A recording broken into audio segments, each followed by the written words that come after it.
Finalizando então essa segunda unidade, né, de monitoramento da carga de treinamento, eu vou apresentar aqui para vocês os resultados de dois trabalhos, né?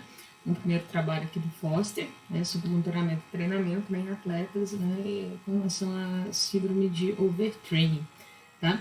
É interessante que nesse trabalho do Foster, ele apresenta, então, esse modelo de codificação de carga de treinamento apresentado na primeira aula dessa segunda unidade, tá? Então, vamos prestar atenção nisso aí, que vai ser um método de registro de carga de treinamento interessante, que a gente vai explorar um pouco mais na disciplina, tá? Bom, quando nós falamos em overtraining, né, ele está relacionado, no primeiro momento, à diminuição do desempenho, né? Agora, as razões pelas quais o desempenho é reduzido, né, podem ser diversas, tá? Mas normalmente nós associamos a um desequilíbrio entre a quantidade de carga aplicada e a recuperação, né, a essas cargas de maneira ineficiente, de maneira inadequada. Isso vai gerando um acúmulo de fadiga que culmina então numa queda de rendimento esportivo. Um grande problema quando nós pensamos em uma situação de overtraining ou até pré-overtraining, né, quando nós pensamos no overreaching não funcional, é que nós temos na nossa cabeça uma relação entre desempenho e carga de treinamento maior, né? Na verdade, nós, professores, treinadores, nós não devíamos, né, enxergar dessa maneira, mas de maneira geral, né, as pessoas têm imbuído aí na mente, né, que se eu quero melhor desempenho, eu preciso de cargas de treinamentos maiores. E isso promove, então, um encorajamento para treinos mais intensos e com maior volume. Isso vira um ciclo problemático. Por quê? Vejam bem, eu já não estou recuperando bem. O meu rendimento, então, não está bom. E aí eu começo a aumentar as minhas cargas de treinamento para que o meu rendimento aumente. Então, se eu preciso aumentar o desempenho, eu preciso treinar mais. Né? Essa é a lógica matemática aí que parece ser muito simples, mas não é, a equação não é dessa maneira, né? Mas tudo bem, o pessoal usa essa equação aí simples. Eu preciso treinar mais para ter maior desempenho. E aí, eu aplico ainda mais fadiga e tenho mais dificuldade para recuperar, né? Porque eu aumentei a frequência de treinamento, eu aumentei o volume de treinamento e eu não recupero, e o meu rendimento cai. E eu vou fazer o quê? Eu preciso treinar mais. Então, existe, né, essa lógica na cabeça de muitas pessoas de que a resposta a um resultado desfavorável é geralmente o aumento na carga de treinamento. Então, eu fui mal na competição, o que eu preciso fazer? Eu preciso treinar mais.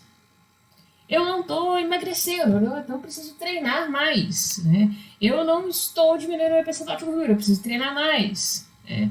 A minha equipe não está com o resultado que eu esperava, ela precisa treinar mais. É sempre essa lógica. O resultado desfavorável, ele é diretamente relacionado à necessidade de aumentar a carga de treinamento e algumas vezes não é esse o problema. Né? E quando não é esse o problema, quando o problema é justamente o inverso, é porque não está tendo a recuperação adequada das cargas de treinamento impostas, eu vou agravar essa situação, podendo então chegar a um estado de overtraining. Né? Então, a gente tem aqui citado nesse trabalho do Foster, né, da Foster, que estudos com intensidade crescente, com substancialmente mais variações dia a dia nas cargas de treinamento, apresentaram melhor performance e menos ou nenhuma complicação consistente com o síndrome de overtraining. Ou seja, eu preciso aumentar a intensidade. Eu vou me aproximando da competição, preciso aumentar a intensidade das cargas de treinamento. Mas quando eu aumento essa intensidade com mais variações dia a dia, isso se torna mais favorável para a melhora da performance do que quando eu tenho pouca variação na carga de treinamento. Né? E aí, então, o Foster cita um estudo que foi feito com cavalos, um estudo interessante. Né? Primeira coisa, vamos só fazer uma observação aqui, um parênteses, né?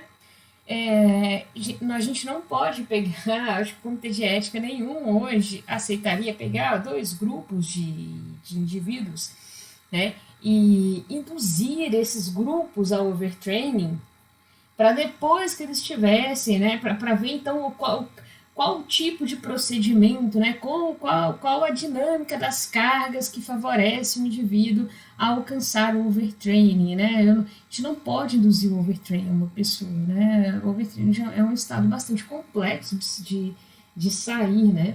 Então, os estudos com overtraining em humanos, eles não são estudos prospectivos, ou seja, eu pego o grupo e induzo esse grupo a overtraining. A gente não faz isso com humanos, né?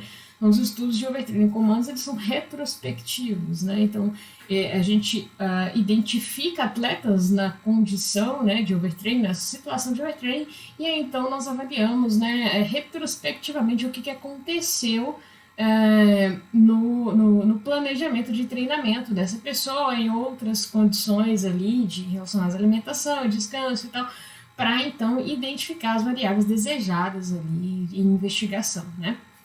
Bom, mas com cavalos não foi assim, né? Então, nos estudos com cavalos, eles tinham ali cavalos treinando no que eles chamavam de hard day e easy day, né? O hard day é um dia pesado, né? Um dia mais difícil, e o easy day é um dia de treinamento mais fácil. Então, pode ser atletas também, né? Cavalos. Os cavalos treinavam, né? Um dia hard, um dia easy, um dia hard, um dia easy. E o que aconteceu? Teve um grupo que, para promover uma variação na carga de treinamento, né? E aumentar a intensidade desse treinamento, em um grupo de cavalos foi aumentada a intensidade do dia hard. Então, o dia hard ficou very hard, né? Enquanto um outro grupo, para aumentar a intensidade média do treinamento deles, esse grupo teve aumentado a intensidade do dia easy. Então é como se ele tivesse só dias hard, né? Então veja bem, ficou um grupo de cavalos treinando um dia very hard, um dia easy. Então um dia muito pesado, um dia fácil, um dia muito pesado, um dia fácil. Ou seja, com maior variação de um dia para o outro. E um outro grupo de cavalos passou a treinar hard, então só pesado. Ele nunca chegava ao super pesado, né? Mas ele não variava para o fácil, então ficava sempre pesado, tá? Então, com nenhuma variação nas cargas de treinamento entre as sessões de treinamento, né? E o que foi encontrado? Né? Que o índice de variabilidade do treinamento está associado à carga de treinamento total, como fatores importantes para a ocorrência da síndrome de overtraining. Né? Por que eles chegaram a essa conclusão? Porque os cavalos que treinaram, né, que treinavam, passaram a não treinar o easy day, aumentaram o easy para hard, ficaram só todos os dias treinamento pesado, sempre da mesma forma, eles estavam, né, mais susceptíveis, eles estavam mais próximos da síndrome do overtraining do que os cavalos que fizeram um dia muito difícil, né, o very hard, e um dia fácil, né, alternando, né, esses dias de treinamento e conseguindo com isso uma variabilidade, tendo então uma variabilidade no treinamento, conseguindo com isso um melhor desempenho em relação a um outro grupo. Tá? Então, para vocês verem que a variabilidade da carga de treinamento é muito importante para evitar a síndrome de overtraining, tá? E essa variabilidade está associada, então, a um conceito que o Foster propôs, então, que é de monotonia do treinamento. O que seria essa monotonia do treinamento? A carga diária média dividida pelo desvio padrão da carga de treinamento. Então, primeiro média todo mundo sabe o que é, e desvio padrão também, né? Assim eu espero. Se não souberem, vão procurar ali na internet, que é a média da distância de todos os valores em relação à média, né? Daquele conjunto de dados. E se nós pensarmos, então, numa carga diária média, como que eu vou calcular isso? Eu tenho a carga de todo dia de treinamento, então toda sessão de treinamento eu calculei a carga ali. Então, imaginem, né, para humanos, obviamente, né, porque o cavalo não sabe falar PSE. Então, imaginem o indivíduo todo dia ele reporta PSE e eu tenho a duração do treino dele. Então, calculei a carga de treinamento. Então, eu faço isso ali todos os dias. No final da semana, eu tenho a média, né, da semana, né? Eu tenho a minha carga diária média. e eu tenho o desvio padrão. Quando eu divido esses dois valores, nós temos então o resultado da monotonia. Vou pensar aqui na palavra monotonia. Monotonia não traz uma conotação muito boa, né? Ela traz a impressão que de falta de variação, né? Algo monótono. Quando nós falamos, por exemplo, se eu falo aqui de uma maneira monotônica, né? Quer dizer que eu uso só um tom, né? Monotônico. Então, monotonia é algo que não apresenta variação, né? Então, a monotonia do treinamento, quanto maior o valor de monotonia, quanto mais monótono o treinamento, quer dizer que menos variação ele apresenta. E essa equação ajuda ela dá esse entendimento? Sim, ela dá esse entendimento, porque o desvio padrão aqui está no denominador. O desvio padrão, só o desvio padrão não poderia representar essa variação da carga de treinamento, né? Para que eu preciso do conceito de monotonia?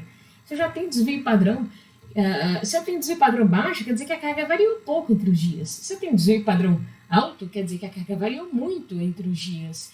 Beleza, sim, faz sentido essa lógica de pensamento. O desvio padrão, sim, poderia ser uma variável. A gente nem descarta o desvio padrão, a gente também analisa o desvio padrão, né, junto à análise da monotonia, certo? Então, utilizamos, sim, o desvio padrão nesse sentido de identificar a variação das cargas de treinamento, mas esse conceito de monotonia ele é importante para a gente, quando a gente compara aqui algumas situações. Então, por exemplo, se eu pego um senhorzinho que caminha 4 vezes na semana, ele caminha, né, segunda, quarta, quinta e sábado, né, caminha esses 4 dias na semana.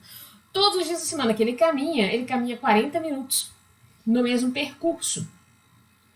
E provavelmente a demanda interna que essa carga vai promover vai ser muito similar. Então, se a gente perguntasse para ele qual que é a PSE para ele todo dia, ele ia mostrar, por exemplo, a PSE hoje foi 6. Você pode variar para 5 ou para 7, mas assim, vai ser muito igual, porque ele vai fazer o mesmo percurso todo dia no mesmo tempo. Isso é muito comum, né? Se nós observarmos aí as avenidas afora, nos parques. Então, o que isso mostraria para mim? Que esse senhor, ele teria um desvio padrão muito baixo, né? Porque a carga de treinamento dele a cada dia vai ser muito parecida uma com a outra, um dia com a outra. Então, desvio padrão baixíssimo. Então a gente já poderia pensar, olha, baixa variabilidade no treinamento desse senhor. Ele está muito susceptível à síndrome de overtraining, né? Só que não tá. Por quê? Porque a carga de treinamento dele é baixa. É muito diferente esse senhor com um baixo valor de desvio padrão e um atleta ali de corrida que está treinando para maratona e que resolve correr todos os dias 15 km. Eu corro 15 km hoje, 15 km amanhã, 15 km no outro dia, 15 km no outro dia. Né? Ele corre 6 dias na semana, 15 km, desvio padrão baixíssimo também, só que com uma carga de treinamento bem mais elevada. Aí sim, esse sujeito pode estar mais susceptível à síndrome de overtraining, tá? Porque além do desvio padrão ser baixo, a carga de treinamento é alta. Então vejam novamente essa equação aqui, olha, carga de treinamento, né? Carga de treinamento. Eu tenho aqui a carga média de treinamento no numerador e o desvio padrão no denominador. Né? Se eu aumento a carga de treinamento e diminuo o desvio padrão, exemplo aí do corredor, né? Quer dizer que o meu resultado de monotonia vai ser bem elevado. Bem elevado. Já o senhorzinho lá, ele tem um desvio padrão baixo, né? Que poderia resultar em um alto valor de monotonia, mas a carga diária média dele é muito baixa também, então vai manter uma monotonia baixa. Então, nós associamos mais a monotonia, né, consideramos ela um fator mais importante ali para considerar a variabilidade da carga de treinamento, porque ela leva em consideração a carga de treinamento, né? Vou explicar aqui novamente. Se eu tenho baixa variabilidade na carga de treinamento, mas eu tenho baixa quantidade de carga de treinamento, essa baixa variabilidade não vai representar um problema, né? Não é o ideal, mas não vai ser tão problemática quanto um indivíduo que tem pouca variabilidade, ou seja, o desvio padrão é baixo, né? Os treinos deles são muito parecidos de um dia para o outro, mas são treinos volumosos, ou intensos, né? E que vão resultar em uma carga de treinamento elevada. Aí sim, carga de treinamento elevada com baixa variabilidade, né? A gente não vai ter um resultado esportivo muito legal, tá? E isso indicaria o que então? Uma monotonia maior. Dito isso aí, vamos ver então. A gente tem aqui um outro conceito, que é o strain, né? O strain é quando a gente pega a carga semanal. Então eu pego essa carga diária, multiplico pelo número de dias número de sessões de treinamento que aconteceu. Foram 4 sessões. Então eu pego essa carga diária média, multiplico por 4, depois eu multiplico pela monotonia, né? E aí eu vou ter o strain, training strain. Então, dito isso, vamos ver essa tabelinha aqui, que mostra para a gente, então, um exemplo, né, de treinamento, né, o que aconteceu, a organização de treinamento, os dias da semana, a duração, a percepção subjetiva de esforço e a carga calculada em unidades arbitrárias, porque não existe uma unidade de treinamento para isso que represente minutos vezes PSE. A própria PSE já não tem unidade de medida, né? Então, aqui a gente trabalha como UA, unidades arbitrárias. Então vamos ver aqui, que a carga de treinamento, ela é o que? A duração vezes a percepção subjetiva de esforço. Então, 180 vezes 5 dá 900. 120 minutos vezes 7 de PSE vai dar 840. 20 minutos só de treino aqui vezes PSE de 2, foi um treino regenerativo com certeza. Me dá só 40 aqui de carga de treinamento. A mesma coisa aconteceu de novo aqui na sexta-feira, né?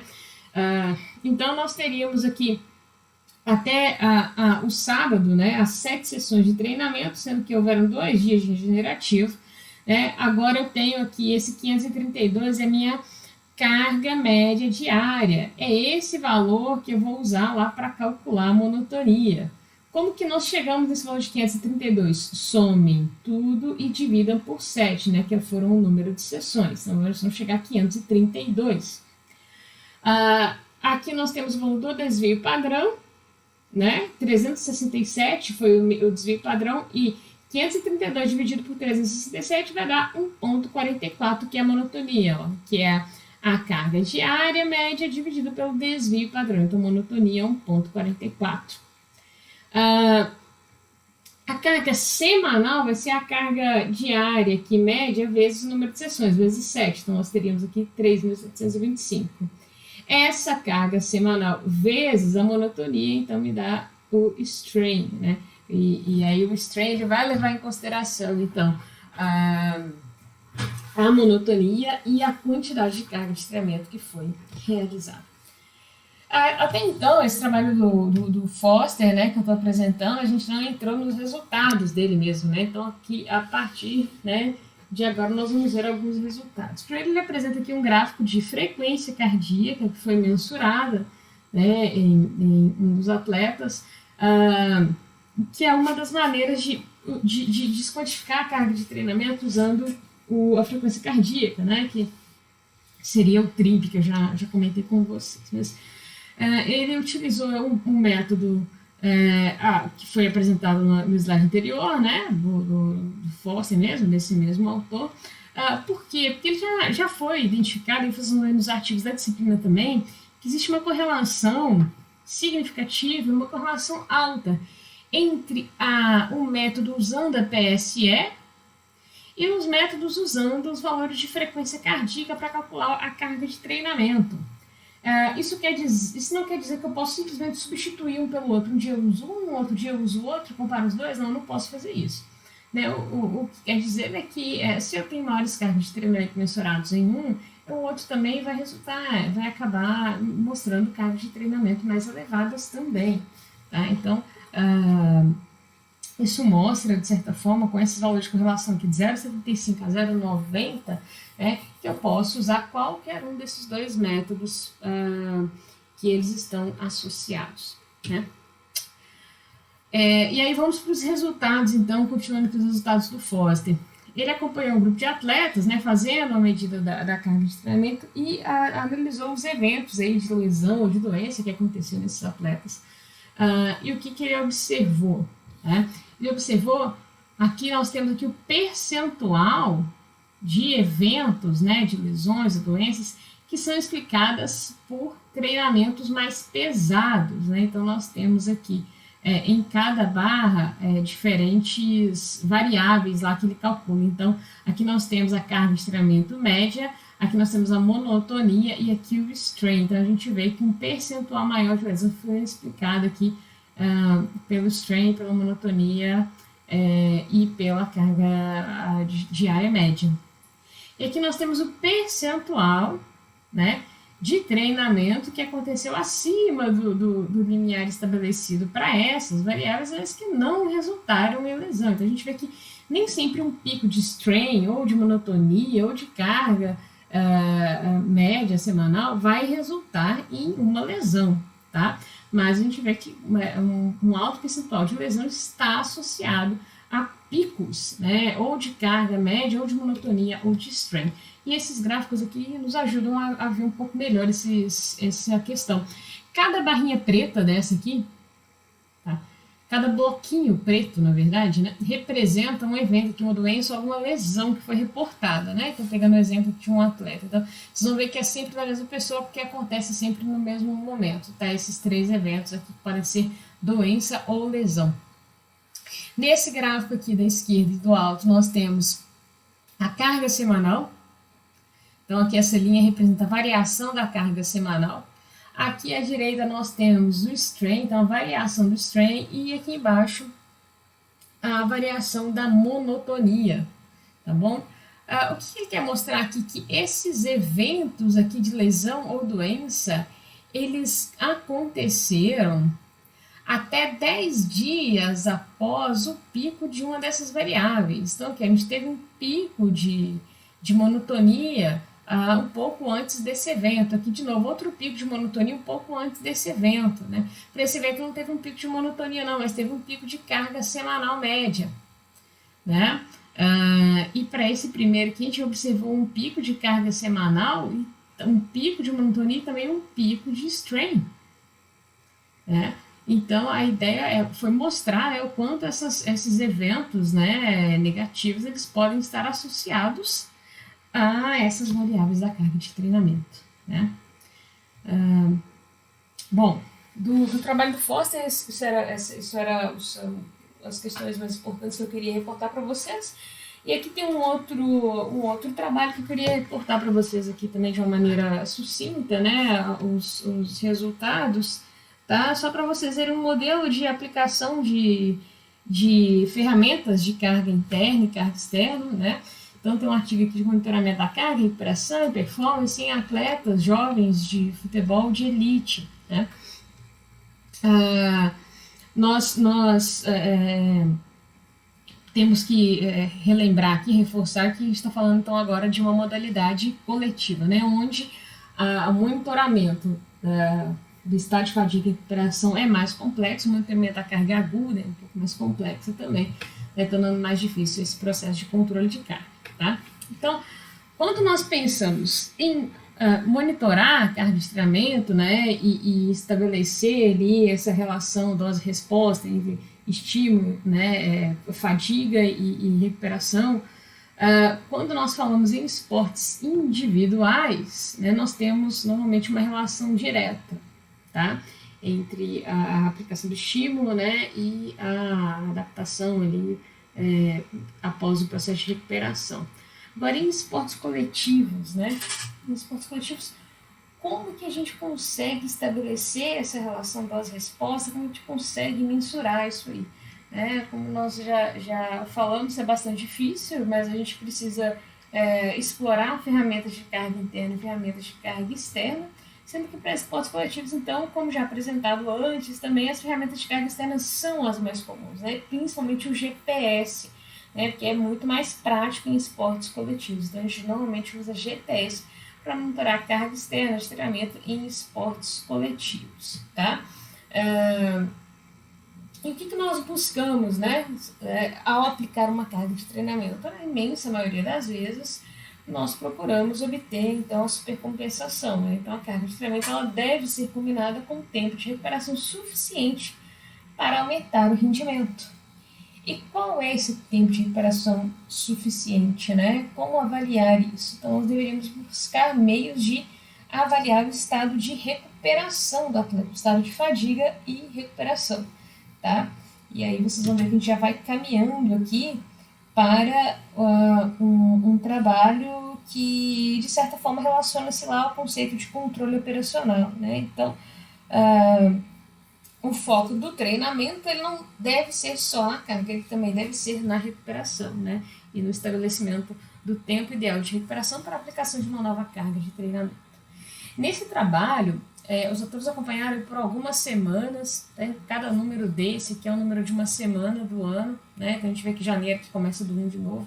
Então não foi a temporada que começou em janeiro, começou em agosto, a gente vê aqui as semanas do ano, e cada um desses números aqui embaixo foram momentos de aplicação de um teste de Schotter-Run, né? Um teste intervalado de Schotter-Run, para medir a performance do atleta, né? Então nós vimos a aplicação dele aqui em 7 diferentes momentos, tá?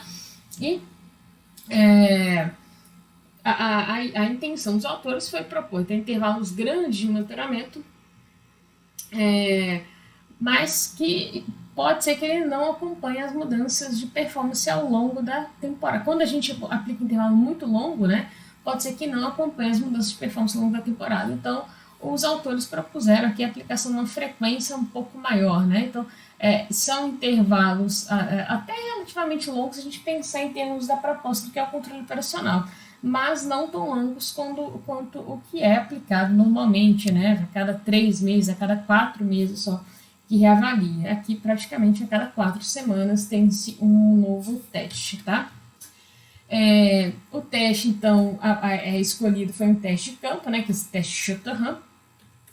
E para a ferramenta de monitoramento da carga, eles usaram para carga externa duração e para carga interna usou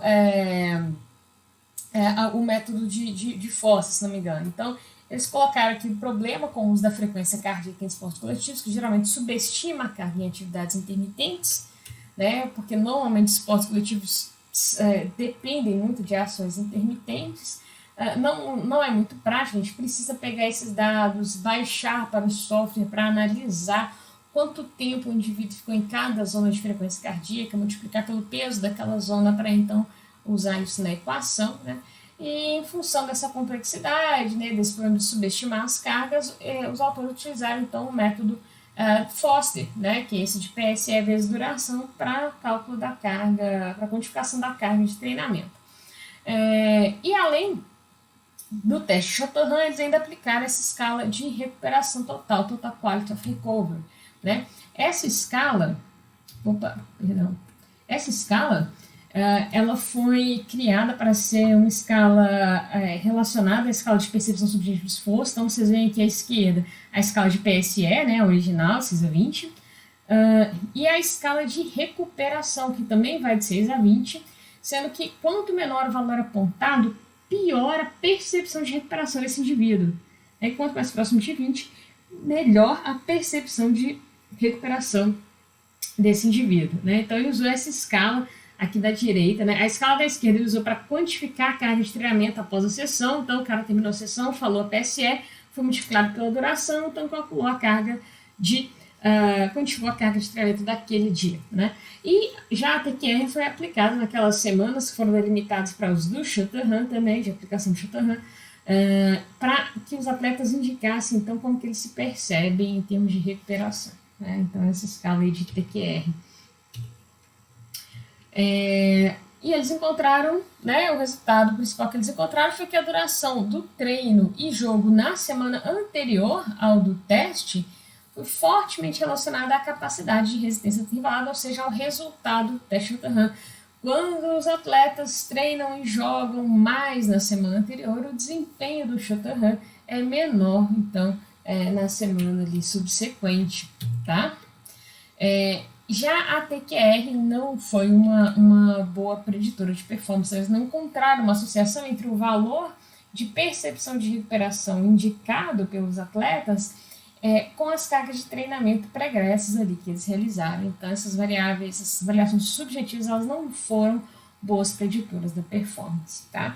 Apesar disso, a gente continua explorando ainda essa escala aqui de qualidade de recuperação, tá? Bom, é isso aí. Com isso aqui nós encerramos, então, essa parte teórica da unidade 2.